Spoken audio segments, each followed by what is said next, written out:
This video goes through the information and background and experimental setup information you need to complete Lab 1, which is on laser alignment and characterization. The learning outcomes of this lab are to practice laser alignment techniques and to become familiar with the standard variables used to characterize lasers. By the end of the lab, you will have completed these objectives. 1, you'll complete a Heaney laser alignment procedure and make a sketch to scale of your final beam path. 2, you'll make measurements of the laser power after the alignment mirrors, the central wavelength and line width, and the laser mode. And 3, you'll compare this with at least one other laser, probably a laser pointer, with a different laser power, wavelength, and mode. So to start with, something that you may not realize is that laser is an acronym. Laser stands for Light Amplification by Stimulated Emission of Radiation. I'll give you a little more detail on that in class sometime, but the key features of lasers are that they're monochromatic. There's one color of light. They are collimated, which means they travel as a narrow beam. That's what you think of as a laser beam. They're typically polarized, although not always, which means they have a defined electric field direction. And they have a mode. Sometimes the mode is defined and sometimes it's really pretty crappy. But the mode refers to the intensity profile of the beam. So here, this is a side view of your laser beam, say traveling out, but it's not uniform across the beam. This is a front view, as if you were looking at it coming towards you. And you see that the mode is not uniform. There's more light in the center and less light at the edges. So the first measurement, or one of the measurements you'll make, is the power. And the laser power is just the average power measured by a power meter. The power is defined as energy per time, right? And the units we use for power are watts, which is joules per second. Each photon in your laser beam carries energy, and that energy is the energy per photon equal to hf, where h is Planck's constant. And the power that we measure is based on heating caused by a large number of photons. Each power meter has a different kind of detector. Next, we will look at the laser mode. And the laser does not just send out uniform light across the intensity of the beam. Every laser has some particular mode or intensity profile. Here are some standard, these are computer generated laser modes. The TEM00 is your most, is what we think of as a laser mode. We're going to see our lasers will be kind of like that. That's this picture over on the right. TEM10, TEM20, TEM01, etc. TEM stands for transverse electromagnetic. And of course, I like to put in some pictures of some modes that I create in lab. These are Laguerre-Gauss modes. That's one particular mode. Here's a range of different Laguerre-Gauss modes just taken with a camera on an index card. So the most complicated piece of equipment to use is the spectrometer, which will measure wavelength. And wavelength and color are the same thing. Color of light is determined by the particular wavelengths that are measured. The wavelength, speed, and frequency is connected by C equals lambda F. And we use a spectrometer to measure wavelengths or spectra. The types of spectra you might see, spectra look like this. You've got some kind of a radiance or intensity versus wavelength. Could be versus frequency, but usually we'll look versus wavelength. So this would be like the sun spectrum, the tropical ocean, where the sun actually has a much broader spectrum than just visible light.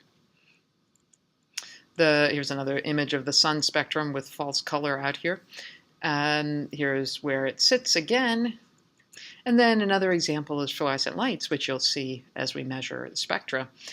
This is a spectrum I took in the bottom here, and it matches quite nicely with other standard spectra of fluorescent lights.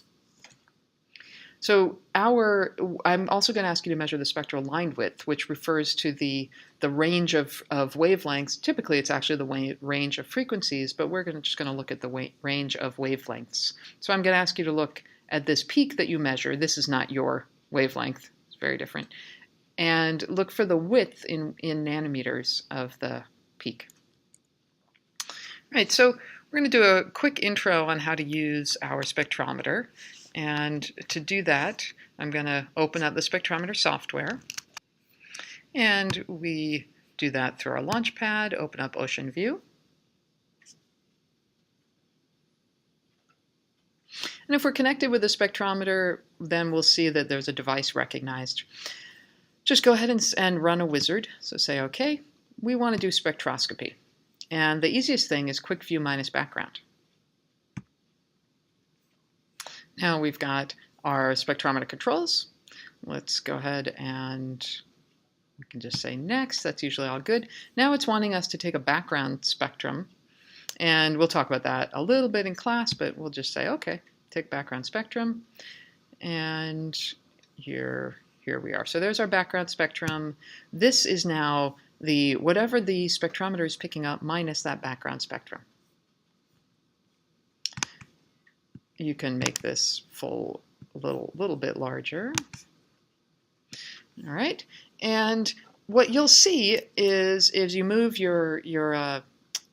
as you move the fiber around that we're going to use to pick up the spectrum, if you're pointing it towards the fluorescent lights, you'll see a very bright fluorescent lights spectrum.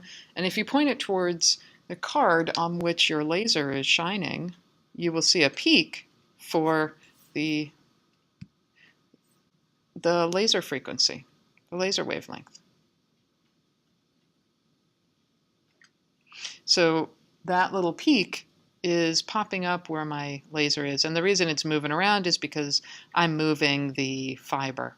And you will need to do some experimental work to get a nice measurement. You'll mount that, hold it steady, get a nice measurement of the spectrum of your particular laser, preferably without so much fluorescent lights, but you see that it doesn't quite fall exactly where the fluorescent lights are. This is the experimental setup part of the lab. I will be hovering down here so that you can see the equipment and see my head some of the time. All right, so today we're working on getting used to lasers, working with a laser, and learning how to align the laser, and then how to characterize it in 3 different ways. First thing you need to do is turn on the laser. Here's your laser tube. Put a card in front of it so when you turn it on, it's not just going to go anywhere around the room. The power supply is connected to the laser right here. You just turn the key switch on, little laser on light will come on, and then you'll see light coming out the laser. So, all right, so here's our beam. That's red. When you see it in person, it looks just kind of bright on the camera screen. Okay, so your first job is the hardest, and that is to position mirrors so that you can steer the beam in a straight line down the table. There is an accompanying document that tells you how to align using an iris, and I'm going to roughly show you what you're going to do. None of these mirrors are fixed. So what you want to do is roughly position your mirror in front of the beam so that it makes a right angle, and then you'll lock down the mirror, optics lingo, using either a clamp, which will look like this, with a little screw in it, or a screw directly into the mount. You might need a little bit of help seeing how to use the clamps and how to use the screws. We're not close enough here to tell. Then you will position your second mirror, again, not tied down yet, so that your goal now is that the beam will go in a straight line down the table along a row of holes. So we've got these holes in the table, and you want the laser beam to go in a straight line down this row of holes to hit something at the other end. You can choose your target at the other end, and you'll tie down this mirror, and then use these 2 mirrors following the procedure outlined in the accompanying document to align the beam straight down the table. This is really important, and it's a very essential skill when working with lasers. So you'll use one aperture, which looks like this, opens and closes, it's just an aperture. And you'll move that aperture from position to position on the table until your beam is going in a straight line down the table. All right, so now let's assume that's happened. I'm going to block the laser over here. You have 3 things to measure. One is the power of the beam.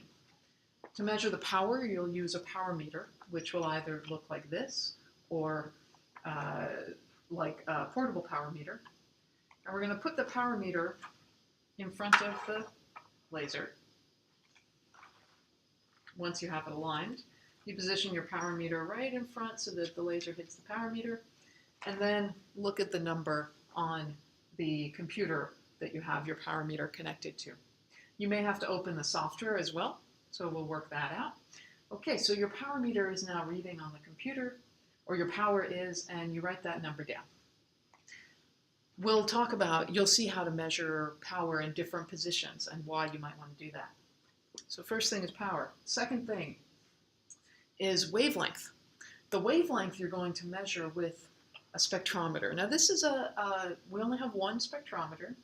It's an expensive piece of equipment. We may be able to use two. And what we're going to do to measure the wavelength is reflect the light off of something like a white card. So you set a white card in front of the laser, position a fiber in front of the white card, and look on a computer to see when you see enough light on the fiber to record a spectrum. This I can't demonstrate right now, but we'll show you that either in class or ahead of time using software, because the software is on the computer with which we are recording. All right, so second thing is wavelength. Third thing is laser mode. That means what it looks like. So lasers are not all perfectly round, but some of them are. And to measure the laser mode, we're going to use a camera. Now, in order to use this camera to measure the laser mode, we have to make it a whole lot less bright than that. So you'll have some equipment to make the beam a little bit less bright, potentially a polarizer or some filters as well. When you have your polarizer and filters set up, you'll be able to see on your computer something that looks like a bright spot, probably. And that you'll position in the center of your camera screen and then record that image. So those are the three things you'll measure. It will take quite a while to figure those things out, write them down, record them in your notebook. And then the last thing that you'll do is compare this laser, which is a helium neon laser, with at least one laser pointer. And that's where things will get interesting, because laser pointers are not like nice helium neon lasers. So that is all of the equipment you need for this lab: a laser, a power meter, software is a little bit more to learn, a camera, and a spectrometer, which you'll use with the fiber here. That's all.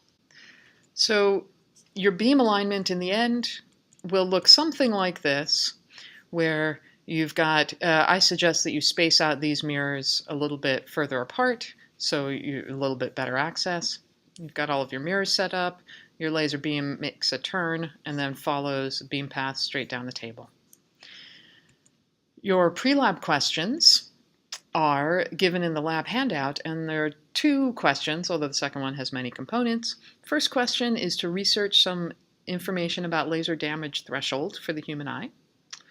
And then the second question is to investigate our Heine laser. Just what's the peak wavelength of a standard Heine? What's the frequency for that wavelength? And what is the energy per photon of a Heine laser? So as you get started in your lab, follow the getting started hints, and you are ready to go.